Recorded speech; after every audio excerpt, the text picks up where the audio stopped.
Okay, this video is for anyone that had trouble with numbers 19 through 24. As you can see, they're all the same. Given the measure of an interior angle, find the number of sides. Well, here's something I want you to focus on. An interior angle. Okay, we'll focus on interior also, but when you see that word "an," that means one. Okay, we are talking about one angle, an angle. Anytime you're talking about one angle, this is the what you should be thinking in the back of your mind.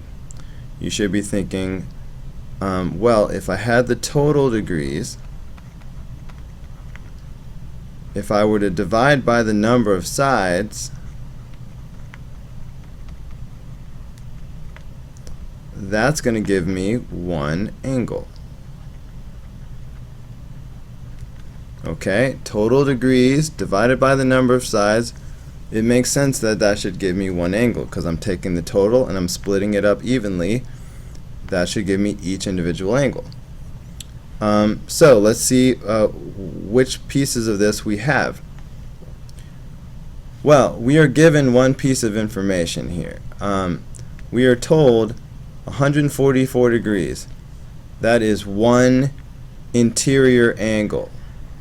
Okay? So, which part of this formula are we being given? Are we given the total? Are we given the number of sides? Or are we given one angle? Of course, I just said it. This is the one angle. So that means the 144 is going to go right here in this formula. So whatever else I do, I'm going to have 144 degrees right here because that's the one angle I'm given. Now, I'm being asked to find the number of sides. Okay? I don't know what the number of sides is. That's what I'm looking for. But I do know that we call it n. Okay? The number of sides, that's n. So that's why when I do this formula over here, when it gets to be the number of sides, if I don't know it, I'm just going to put down n. Now, for the total degrees, that's when I usually do n minus 2 times 180 because we are talking about interior. Alright? That's n minus 2 times 180. If it were exterior, I would just put 360. But it's not. Interior is n minus 2 times 180. If I knew n, I would calculate it out and I'd have an actual answer. But I don't know n. That's what I'm trying to find. So the best I can do is put n minus 2 times 180. So this is the formula. This is the setup. All I have to do is solve this equation, and it's not that bad. To deal with the fact that it's a fraction, the first thing I'm going to do is multiply both sides of the equation by n.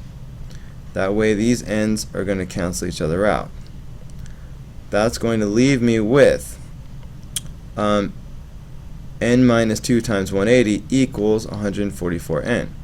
Just to save space, I'm going to go ahead and do the distributive property right now. So the n's are gone, and now I'm doing the distributive property. So that's going to give me, let's see, 180 times n, so that's going to give me 180n. 180 times negative 2, that's negative 360, equals 144n. I just brought that down. Now I need to solve this equation. Notice how there are n's on both sides of the equation. So anytime I have variables on both sides, I need to subtract one of them to put them together. So I'm going to subtract 180n from both sides. That way those are gone. So that's going to leave me with, put a line right here. So we'll have negative 360 equals negative 36n. And negative 36 is from doing the 144n minus 180n, that's negative 36n.